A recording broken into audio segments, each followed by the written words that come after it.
Director of general शिपिंगच्या नव्या परिपत्रकाविरोधात सागरी कामगार कायदेतज्ञ आणि आरपीसीएल कंपन्यांचे प्रतिनिधी एकत्र येऊन त्यांनी एक परिषद घेतली। IMC चर्चगेट येथे सागरी उपजीविका व कायदेशीर सल्लागार परिषद 2025 नावाने सदर परिषद पार पडली।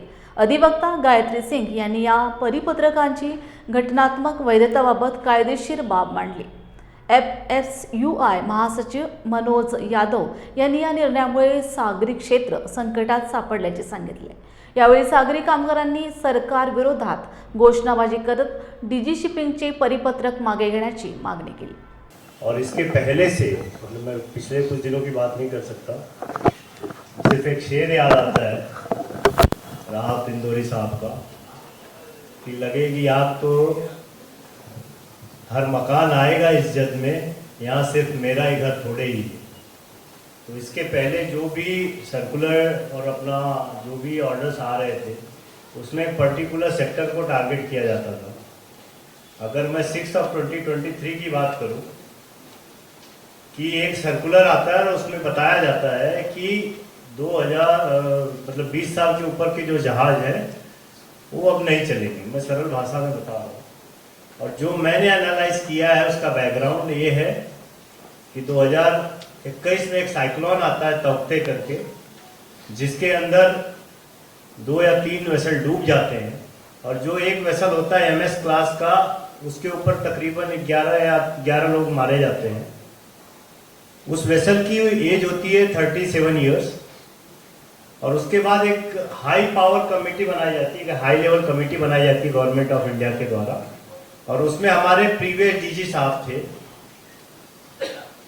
और उसी को मुझे जहां तक लगता है कि उसी को टारगेट करके ये दिखाया गया कि 37 साल का जहाज था, पुराना था, इसलिए डूब गया और लोग मर गए। तो हमारे अतुल यादव साहब एक बात बोलते हैं कि टाइटैनिक तो पहले ही वॉयज में डूब गई। तो उसके बारे में क्या ख्याल है आपका कि 37 साल का जहाज डूब सकता है, तो टाइटैनिक तो पहले ही वॉयज में डूब गई, तो उसके बारे में भी तो कुछ बोलना चाहिए। उस दिन हमने इस बात को यहाँ से लेके हर जगह प्रोटेस्ट किया और जब इस सवाल को हमने अगर लोकसभा राज्यसभा में क्वेश्चन कराया हमारे MP अलमराम करीम के द्वारा कि भाई डीजी शिपिंग ने कोई मैपिंग किया था, मतलब कोई वर्कआउट किया था, होमवर्क किया था कि ये कानून लाने के बाद कितना एग्जिम का लॉस होगा, कितना आपका ट्रांसपोर्ट का लॉस होगा और कितने हजार नौकरी जाएगी। तो मिनिस्टर ऑफ शिपिंग ने पोलाइटली साइड कर दिया क्योंकि ऐसा कोई होमवर्क हुआ नहीं था। अब वो होमवर्क हो रहा है। अब क्या किया गया, जब हल्ला गुल्ला हुआ तो डीजी शिपिंग ने क्या किया, IIM इंदौर को अपॉइंट किया, पहले कानून पास कर दिया कि भाई आज से बंद करो, फिर बाद में लगा रहे तो बहुत चिल्ला रहे, तो अब क्या करें, मैपिंग करना पड़ेगा कि कितना नुकसान होगा, कितना ज्यादा होगा। ये उल्टा चल रहा है।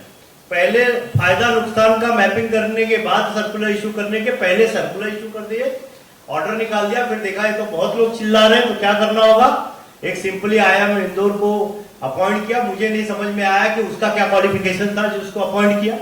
हमारे इंडस्ट्री में ऑलरेडी IRS क्लास है, हमारे इंडस्ट्री में जो पर्टिकुलरली इस क्षेत्र से जुड़े हुए उनको अपॉइंट करो, उनको पता है कि क्या हो रहा है।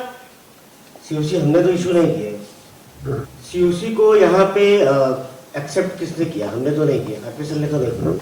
जब ये COC मार्केट में आया है, जो भी सीफेयर यहाँ पे होंडुरास लेकर के या पनामा लेकर के मार्केट में आए और जिन्होंने COC को लिया, पनामा काउंसिल तो बहुत दिन से यहाँ पर पनामा को ऑथराइजेशन लिया, डीजी के इंस्टीट्यूशंस में लिया, डीजी के अंडर में जो इंस्टीट्यूट यहाँ पे काम कर रहे हैं और डीजी ने जिनको ऑथराइज किया है करने के लिए, उसी इंस्टीट्यूशंस ने उनकी वैल्यूएशन के ऊपर पनामा ने उनको ऑथराइजेशन दिया कि आप अगर वहाँ पे सारा कुछ कोर्सेज करा रहे हो तो उस बेस पे आप डीजीएस के कोर्स के बेस पे आप पनामा भी करा सकते हैं। पनामा का ऑथराइजेशन लेने के बाद में रहमान बहुत टाइम से पनामा के COCs की क्लासेस करा रहा था, पनामा COCs इशू कर रहा था। एज पर द 2014, आफ्टर 2014 कोई भी नया COC as a third mate as a second mate issue नहीं हुआ पनामा का। तो पनामा को लेकर के जो एक स्टेटमेंट आया कि पनामा भी फेक है, वो पनामा तो 2014 के बाद इशू ही नहीं हुआ, तो फेक किधर से हो गया। No single action can improve. IMO, ILO amended in 2021.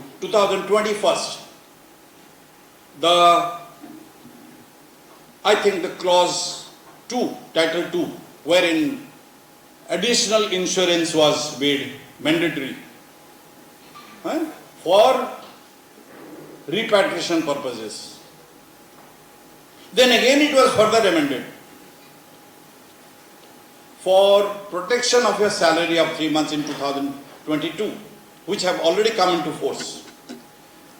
And everyone, whether it is Palau, Panama or Liberia, everyone has signed it. So isn't it the responsibility of that flag state to make sure that insurance is provided? Being a part of the IMO consultative group now, after retirement, since I got enough time to look into these issues, it is the responsibility of the flag to make sure that what they have signed on, they comply. But we know. Now my next question is, this cat and mouse thing will go on, the ships, the owners will go into third party management, from third party management से वो flag of convenience में जाते रहेंगे. आज के तारीख में रफली 70% टनेज जो है वो ओपन रजिस्ट्री में है और ये चलेगी. ये जो है ये हमें इसमें जीना पड़ेगा. There is no point. Because shipping, or as it is with that new CIA norms, with the new IAPP norms, अभी जो ग्रीन हाउस गैस की हो रही है, और भी धीरे धीरे शिफ्ट होते जाएंगे, पुराने रस्ट बकेट चलते जाएंगे. There will be, and the great man in the United States is further activating